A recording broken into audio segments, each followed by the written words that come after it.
Today's topic would be around technical things, some technical things regarding Onion, Tor, the network and the browser, dark web, search engine, those kind of. So let's start.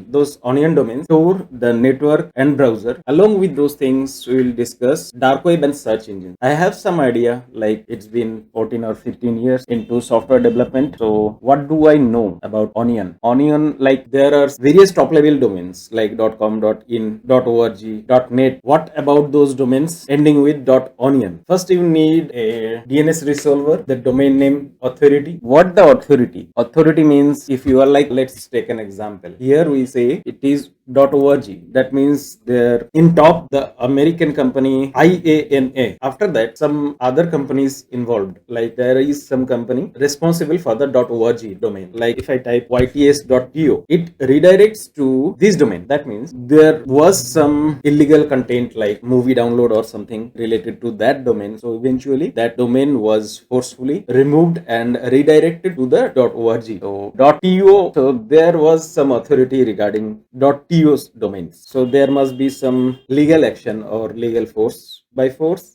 this was removed. So if you are using .onion domains, there is very little chance or very little third-party authority that can do anything to your domain. Those are like positive things regarding onion, Tor, or dark web related things. But nowadays, I understand dark web, the definition and understanding. Those are the past things. Nowadays, dark web means something else. Like let's dig into those things. Why this topic today? Because as our website Silicon Pin has various topics, all topics related to technical things. But eventually one of our user, this one, made a topic regarding this search engine called Not I Will, and regarding some onion links, and that person provided some links. I don't want to mess up with legal terms or legal pressure, so it was a headache and pain, like whether to delete this topic or not. And eventually I don't like to moderate or suppress any voice. What do I do? Like I have searched Google, take a look if this page is having like some kind of red flag or not. First of all, I asked for a summarization. So the summary doesn't seem accurate. Even like the summary is stating that Silicon Pin is providing those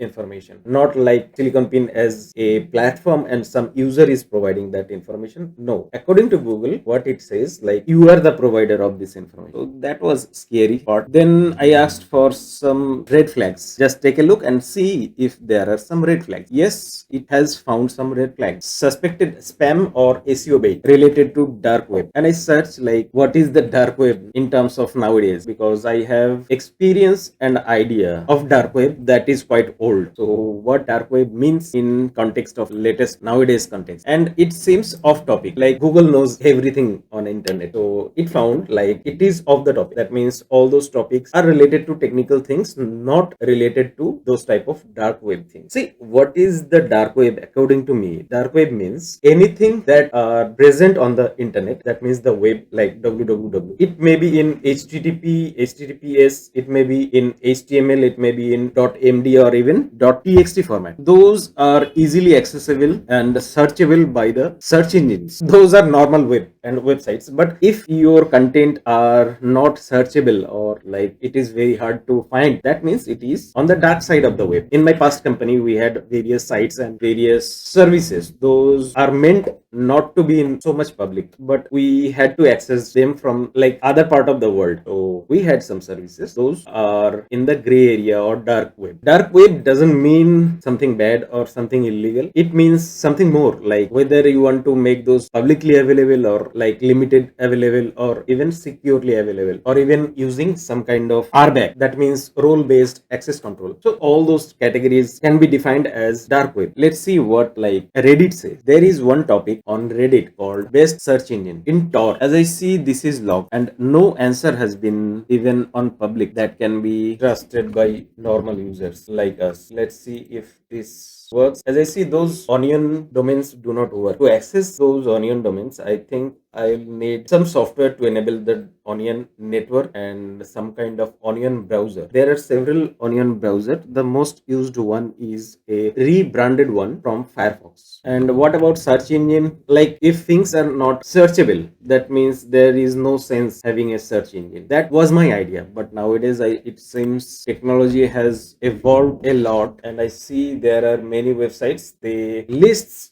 those websites and trying to be the search engine for the dark web. But if it is not searchable, how can you search? Those things do not make any sense to me. It's time to get some information from our AI, what he has to offer. Like, let's repeat the topic today: Onion, Tor, the network and the browser, dark web and search engine. Okay, let's take a look on those onion domains. Onion domains are special use top level domains. That means it is a top level domain. I'm not sure how those DNS and other technologies being developed. Designation for anonymous onion services, formerly hidden services. Yes, see, if it is hidden services, how do you provide a search engine? I'm not sure. That are only accessible through the Tor network. I understand. Like, we have current implementation of our IPv distribution, like the top level is provided by IANA, then some country or some company shares those administrations, then we got public IP. By the way, I don't understand the difference between public IP and private IP. Like, if I am having a private IP, those are IPs should be called as public IP.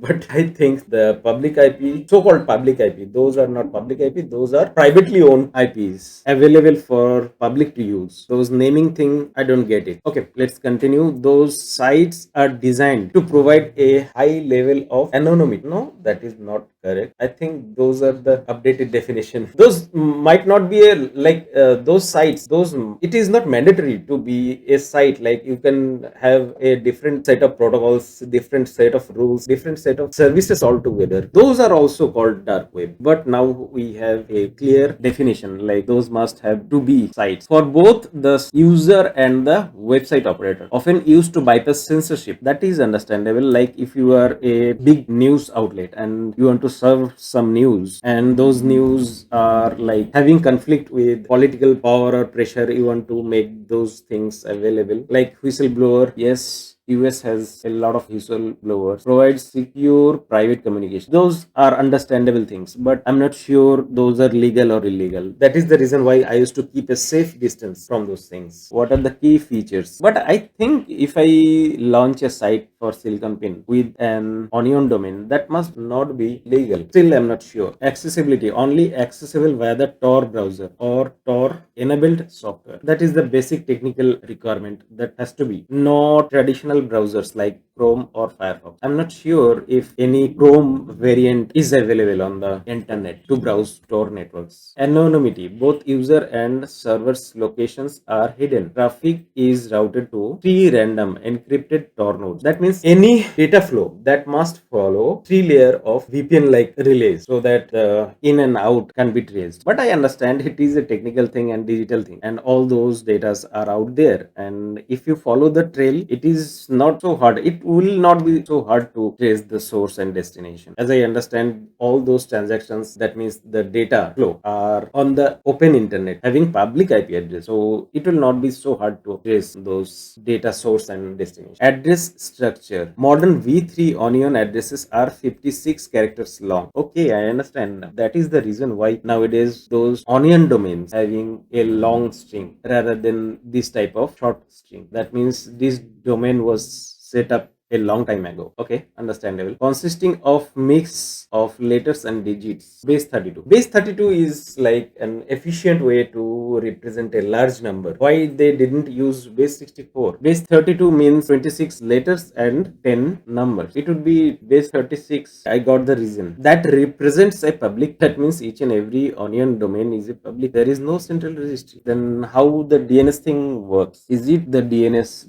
distributed or some kind of cryptography is involved in the DNS resolution? I'm not sure. Unlike the .com domains, onion domains are generated cryptographically. That is very sweet, because when you search for a domain name, there are some central authority, they provide the free ones and they hold the like premium ones, and the premium price go like $1,000,000. That should be only $10. That is fair and quite good, and do not require registration or fees.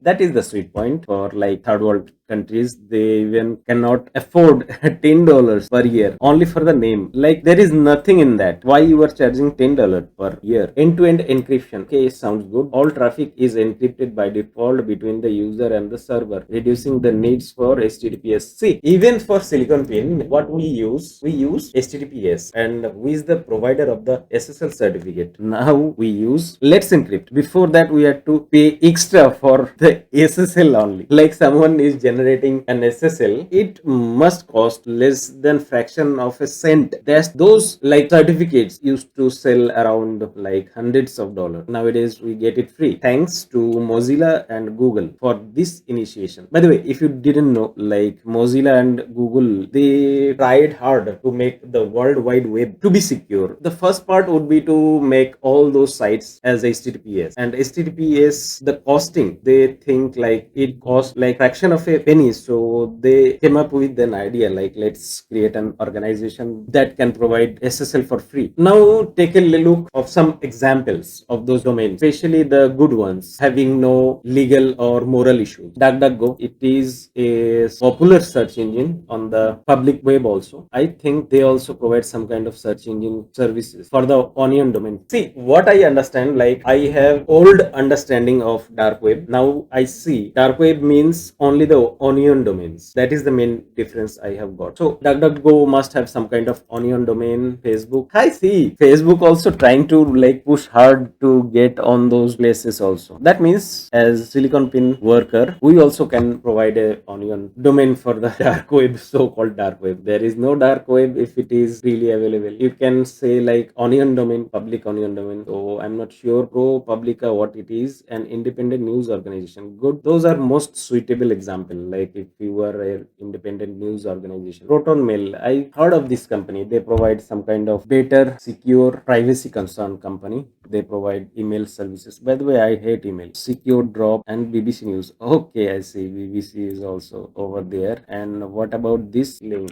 Let me see what this link. I think some kind of search OS. Let's search for gopios. It's good. Like they filter out all those sexual content, but gopios is not anything near for those categories. Gopios is an operating system like for stable ones. Those people who like to say I love and I use Arch. By the way, for those kind of people, gopios is the best. Why it is the best? Because it provides Pacman along with Nix, the package manager. So you have full control, risk and safety concern. Yes, that is the most worrying. Scams and malware, yes, as you see, those are not publicly available, so no one can assist you whether those domains are providing any kind of malware or bad things. Illegal content, yes, those are the safe haven for illegal content. No indexing, yes, again some kind of conflicting thing. If it is not indexed, why, how anyone can come up with some kind of search engine? Tor, the onion router. So what I understand, if you use some kind of VPN and you merge 3 VPNs, it is considerably similar to the Tor network. Plus, they use end-to-end encryption, all those 3 endpoints, and it is free and open source software that provides anonymous communication by routing internet traffic through a worldwide network of over 7,000 volunteer operated relays. There are 7,000 of them, and I understand most of them having good intent, but there are a lot of bad actors also there. That is for sure. What Tor does anonymizes browsing. It hides your IP address and location, preventing anyone from seeing where the traffic originates and where it is going. That means the source and destination. That means the user and those servers are serving those traffic. Multi-layered encryption. As I understand, it uses minimum 3 layers. Evades censorship as there is no centralized way. That is the main point that can evade censorship. Access. Onion site, it is a primary way to access the dark web, including special onion site. That means each and everything coming on the onion sites itself. Key details. Tor browser, it is not a VPN. Unlike VPN, Tor does not offer a single trusted server. That is what I already said. It is decentralized, understandable, makes it It is harder to trace, but it is not impossible to trace. Though it is typically slower. It must be slower because it is hopping at least 3 times. So it's better you mention like it is minimum 3 times slower than usual websites users. It is used by journalists, activists, law enforcement, and individual concerned with privacy. Understandable, like if I am in individual and I am very much concerned with my privacy, I would use those onion sites. But why law enforcement? Why law enforcement agencies would use those things? I'm not sure. Limitations. Yes, there must be some limitations. It cannot protect against end-to-end correlations. Understandable. A user sending and receiving traffic simultaneously and can be blocked by websites. I'm not sure what does it say. And can be blocked by websites. How it can? Not sure. We'll take a look later on. Let's complete this first. The dark web is a hidden layer of the internet requiring specialized software like Tor to access same information using encrypted onion domains that are not indexed by traditional search engines. That means there are some specialized search engines, those are capable to index those sites. If it is a like if you are using onion domains, it can be indexed. Again, same words, access and technology. Access requires specialized browsers such as Tor. Again, same thing. Legal versus illegal use, already discussed. Like if it is not visible enough, how general people will know like whether some illegal or malware is there. Risks, I understand. Safety, let's read this one. While simply browsing the dark web is not illegal in most places, that means there are some places, some countries, they like simply block those dark web. That can be done using simple IP like censorship or something. Very easy things. It is inherently risky, of course. I understand. Security experts recommend using a VPN to access the Tor network. That means first you get a VPN and then access the Tor network. Good idea. Searching the dark web is fundamentally different from using Google because dark web sites ending in .onion are traditionally hidden and frequently go offline. Traditional search engines cannot index them. Why they cannot index? It is simply .onion domains. There are some reliable directories. Those are not search tools like Google or Bing. Ahmia. I don't want to like go to those things. Like why I don't want like breaking any laws. I have fear to get something illegal or like to get infected. Top of all, I don't have any requirement for this. The oldest and largest, it has 100,000 onion sites. Warning, it is completely unfiltered, meaning results may include scams or malicious links. That is the reason why you don't go there. DuckDuckGo Onion. That means there is a specialized version of DuckDuckGo for onion searches. That's it. I don't want to know more details. There are other search providers like Haystack and Dark Search. We are nearly finished. Like, be safe. Use the Tor browser. Never attempt to access onion links through regular browser, which I already tried and it didn't work. I didn't know like those onion sites are only accessible using Tor browsers. Security settings. Immediately set your Tor security level to safest to disable JavaScript. If I understand, 99.9% sites are using JavaScript. If you disable JavaScript, how sites going to work? I'm not sure. Which is the most common way sites try to track or infect you. That means there is no way. No personal info. That is like basic thing. Even back then, like 10 or 15 years ago, we did not even provided our names. Nowadays, each and every people are excited to share their image, share their like travel history, each and everything on the Facebook or other mode of social networking things. Avoid downloads. We depended on those things. Like if you are on the other side of the globe and if like you want some company data, those must be downloaded from those tools. But I understand like you don't download things from like unknown or random dark websites. Like if you are the creator of this site and if you are using the secure protocol and especially unknown protocol, that is quite fine. See, .exe is there, understandable. What is the fuss about PDF? Can PDF be executable or can it do something? Yes, it can do because PDF nowadays can also execute JavaScripts and other things. That is the reason why I understand PDF is also risky. Okay, that's it for today. Bye.